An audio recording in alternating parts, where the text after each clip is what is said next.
So, unless you've taken up residence under a rock or somewhere similar, you're probably familiar with FX's Hulu exclusive show, The Bear. The Bear is a highly rated and frankly excellent TV show that takes place in a small, struggling Chicago sandwich shop called the Original Chicago Beef, known locally simply as The Beef. Carmy, played by Jeremy Allen White, is thrust into an ownership role after his brother's untimely death. In spite of his highly technical chef's training and his success in the world of fine dining, he faces some, let's say, resistance from the staff. The staff in question is built from a group of take-no-BS Chicago natives who had worked for Carmy's brother and at times actively fight against any change and are reluctant to accept Carmy's ownership of the shop. The show does a fantastic job in terms of keeping people's attention. Considering it's a story about a small mom-and-pop restaurant on the brink of closing, it's only natural that we're all invested in Carmy's success. But the method used to really keep people on the hook is both genius and simple. FX took a show about a kitchen on the brink of total failure and filmed it in a way to keep their audience on the very lip of that frying pan, peering over the edge into the fire. They keep the action close to the edge of disaster, so close that you can't look away because you might miss it. The show operates entirely in an environment of total disorder with a looming threat of disaster at every turn, and that's what makes it so great. To give you an idea of why you might feel like the show keeps you on your toes, here are a few methods that the writers and cameras use to keep your heart rate high but not completely exhaust you. The first aspect is a detailed look at the environment provided by the camera. Constant close-ups give viewers the real texture of the place, and the result is a gritty environment the viewer gets to experience on a nearly visceral level. For example, in episode 2, Hands, the inspector comes and awards the restaurant a low, albeit passing grade. The opening shots of this episode unapologetically display grime, spilled ingredients, sticky surfaces, and an overall sense of grossness. The viewer doesn't just observe the kitchen environment, they feel the disgust seeing the dirty kitchen, feel soothed by the cleanup, then, without warning, an unexpected difficulty is uncovered: an old gas line that has been improperly patched. The stress of the day, which the viewer has been fed, had built and dispersed a bit, because the cleaning scene makes you think that everything will be okay. But just as it often does in real life, something goes wrong. And without warning, we see an explosion of temper from Carmy and Richie. That little release of tension from the cleaning scene is why many viewers find the show compelling, but not overwhelming. The creators of the show are masters at giving you just enough of a break that you won't change the channel to a reality TV show for relief, but not so much that you don't feel the shadow of whatever disaster will come next. But it's mainly Carmy's anxiety that keeps the audience interested. It's natural that we look to a main character to interpret events, and his anxiety is always sort of simmering quietly in the background. You can see it in his face, his gestures, and ultimately in his actions, but typically he pushes through it. A great example of this is again in the episode Hands, when he was at his former post. A quiet, perfectly clean kitchen appears to be functioning at peak efficiency. There's a sort of symbiosis which contrasts greatly when compared to the style of the beef kitchen that we've become accustomed to, where everyone is swearing, shouting, or laughing, or all three at once. It's quiet, effective, and calm. You see close-ups of elegant 5-star dishes. There's ominous classical music playing, but it's interspersed with the sounds of things cooking. A chef shows Carmy a broken sauce, and he tells her to remake it. She brings it again, but again it's broken.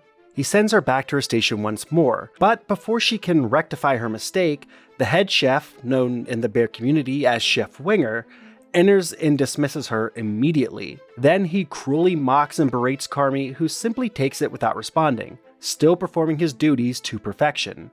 The tension in Carmy is evident as he continues to plate a perfect dish. His boss is yelling and disrespectful, and the music gets louder. It ends with the head chef whispering, "You should be dead," and the camera shows 3 perfect dishes being taken to tables. The fact that the food is still perfect shows that Carmy is still functioning, but the music and the way the chef's voice is amplified perfectly mimics intrusive thoughts and workplace stress.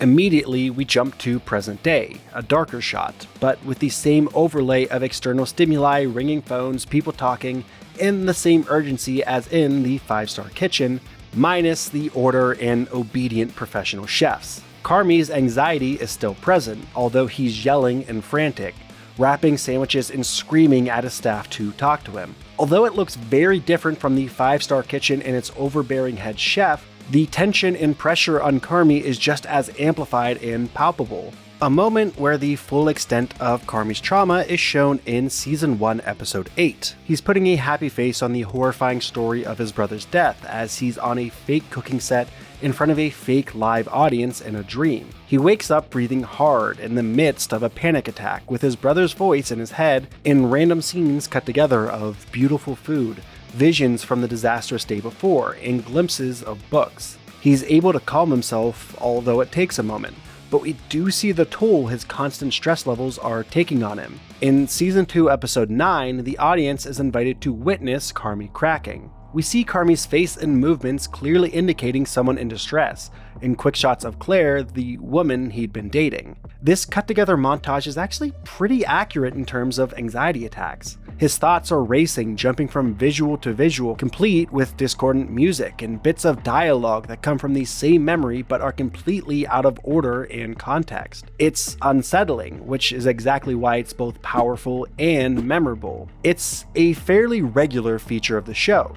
This focus on Carmy's state of mind and the intense pressure he's feeling. Each time, the camera shows close-up shots of scattered thoughts, whatever he's stressing about at that point, and the ambient sounds and thoughts in his head are amplified. The audience is left with the knowledge that this discordant mashup of panicked thoughts is exactly how his brain feels every time his anxiety is given camera time. This tactic adds another layer of tension to the audience's experience and again keeps our eyes glued to the screen as we try to anticipate how Carmy will handle his next total disaster, if he can at all. Another method used to mimic the hustle of the kitchen is limited information. In many shows, it's a priority to establish the baseline situation, the status quo, early in the series. Law & Order SVU has an intro, we've all heard it. You know what you're starting with, you know what the premise is. In the case of The Bear, they give us just enough context to follow events, but not nearly enough to feel like you know these characters super well, even throughout the entire first and some of the second season. And to find a particularly good example of this, you don't need to look any further than the show's pilot, when Carmy is on the phone with Luann trying to figure out the meat order. You get flashes of overdue bills and a memorial service card that shows us that the restaurant is struggling and that his brother died. If we look at the camera as sort of a narrator, it's giving you limited information. Enough to get the gist, but not so much that you feel like you really know what's going on. Quick frames and close-ups show you flashes of things that you can barely process until you're on to the next. The scene is the perfect dose of context mixed with mystery to get the audience hooked. Within the first 10 minutes of the episode, we know Carmy is under an immense amount of pressure and not quite emotionally stable as a result. This is perfectly understandable given he's grieving for his brother, the restaurant's in trouble, and he's operating in a constant state of turmoil. But because we don't know the full extent of Carmy's past from the start, his past trauma almost becomes a character in itself, because we know it affects his daily life, but we don't exactly know why or what happened. So we're on the lookout for any clues or dialogue that'll tell us more. As the show proceeds, we do find out where Uncle Jimmy's money went and what kind of demons Carmy's brother Michael was dealing with, but rarely is an episode dedicated solely to providing context. One of the best examples of how the audience is let in on Carmy's past trauma is the Season 2 Christmas episode, Fishes.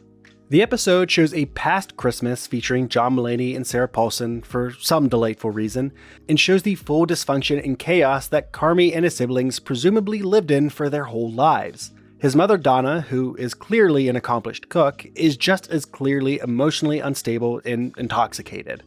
Everyone treats Donna with kid gloves and walks on eggshells around the kitchen, something I'm sure many viewers have experienced at some point during a forced family gathering.